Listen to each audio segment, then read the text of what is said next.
Good evening, visitors, and welcome to the Australian War Memorial's Last Post ceremony. My name is Sharon Bown, and joining us this evening from the Royal Australian Air Force is Wing Commander Michael Garside. This evening, we warmly welcome Major General Roberto S. Capulong, Chief of Staff, Philippines Army, and his accompanying delegation. We also welcome Air Vice Marshal Ian Duguid, Air Officer Commanding of No. 1 Group, Royal Air Force, and Group Captain Bruce Chandler, retired, representing the Air Force Association. We welcome the veterans who have served, those that are still serving, and the families that love and support them. We acknowledge the members of RSL Services Clubs Association, RSL Victoria and RSL Queensland, who are watching a broadcast of this ceremony across Australia.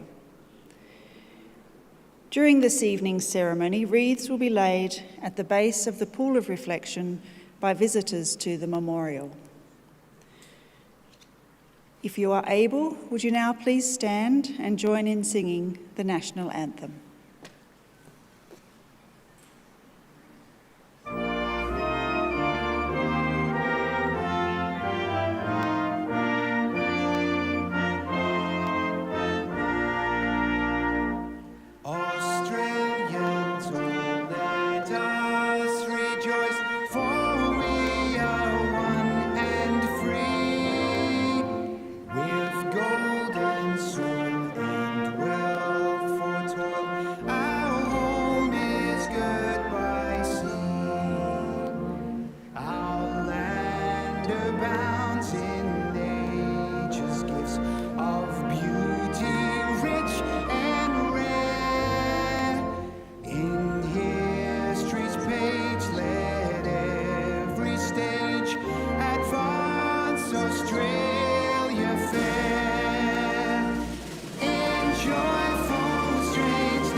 Those requiring a seat, please be seated.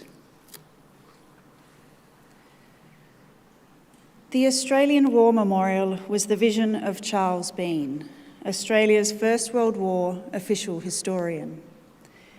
Bean landed with the Australian troops on Gallipoli and stayed with them at the front through to the end of the war. The idea of this national memorial and museum came to him at Pozières, France, in the depths of the bloody fighting of 1916. Bean's idea was that this would be a place where families and friends could mourn loved ones buried in faraway places. It would also be a place which would help all Australians understand what these men and women had endured and what they had done for us. Bean's vision, to which we remain true, is best expressed as inscribed in the entrance to the memorial's galleries. Here is their spirit, in the heart of the land they loved, and here we guard the record which they themselves made. Tonight we will read the story behind just one of those on the Roll of Honour, which lists the names of more than 103,000 men and women who have given their lives for us in war and on operations for more than a century. But first, we present a lament, Flowers of the Forest. Wreaths and floral tributes will now be laid at the base of the pool of reflection.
Today we remember and pay tribute to Warrant Officer Gordon Edgar Doggett. Gordon Doggett was born on the 9th of January 1923 in Beerburrum, Queensland, the second son of George and Gertrude Doggett. His parents had grown up in Bristol in England, and his father served with the British Army's Machine Gun Corps in the First World War. Soon after war's end, the couple migrated to Australia in early 1920 to begin a family and a new life. They first settled in Beerburrum, a small community near the Glasshouse Mountains north of Brisbane. Gordon's elder brother, Robert, was born a few months later. After Gordon came Albert, then Dorothy. The family then moved farther west to settle in Toogoolawah, a dairy farming town. After attending the state school for 3 years, Gordon began work as a mechanic at a local garage. Swimming, cycling and shooting were his main leisure pastimes. When war broke out in 1939, Gordon was 16. His older brother Robert was serving with the Navy. As soon as he turned 18, Gordon applied to join the Royal Australian Air Force and was accepted on the 9th of November 1941. Aircrew training commenced immediately in Australia, then it was on to Canada and the United Kingdom under the Empire Air Training Scheme. It was not uncommon for 2 years to pass before men saw action, especially in the highly technical Bomber Command, where Gordon would be going. After qualifying with operational training and conversion units in Yorkshire throughout 1943, Gordon was posted to number 466 Squadron, RAAF, on the 3rd of February 1944. The squadron had been raised in October 1942 and had been in the thick of the bombing war over Germany for 2 years.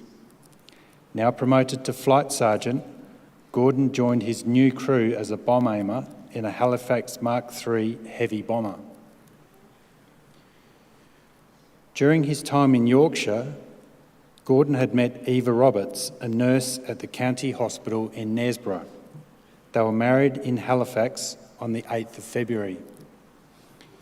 6 weeks into his operational tour, Gordon took part in a raid with over 800 bombers targeting Frankfurt-on-Main in Germany. Gordon was in Halifax LV-827, which took off from RAF Leconfield near Hull on the night of the 18th of March 1944.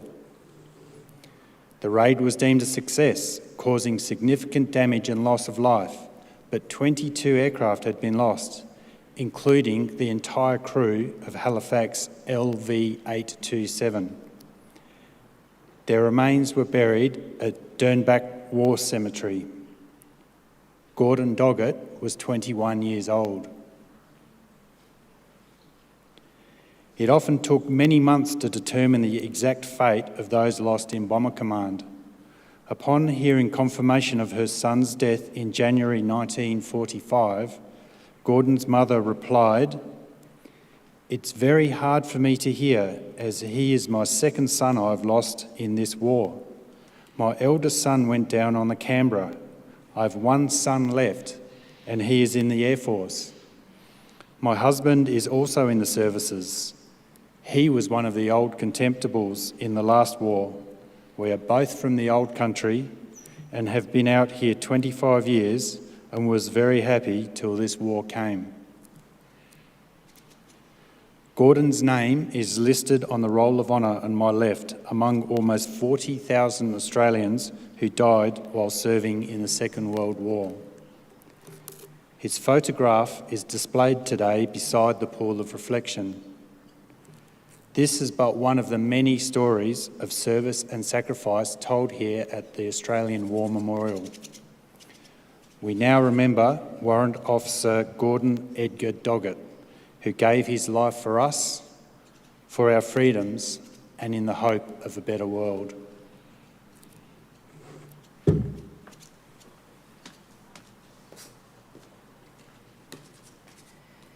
Please stand for the reading of the ode and the sounding of the last post.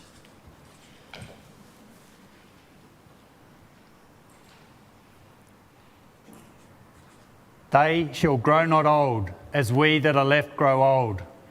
Age shall not weary them, nor the years condemn. At the going down of the sun, and in the morning, we will remember them. We will remember them.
Lest we forget.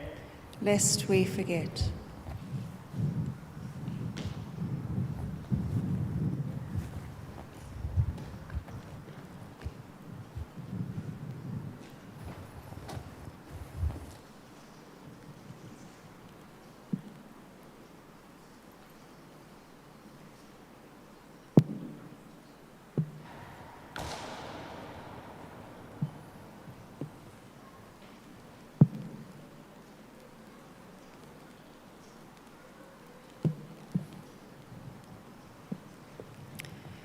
We leave you this evening with the words of the memorial's founder, Charles Bean. Many a man lying out there at Pozières or in the low scrub at Gallipoli, with his poor, tired senses barely working through the fever of his brain, has thought in his last moments, well, it's over. But in Australia, they will be proud of this. Ladies and gentlemen, girls and boys, that concludes the last post ceremony.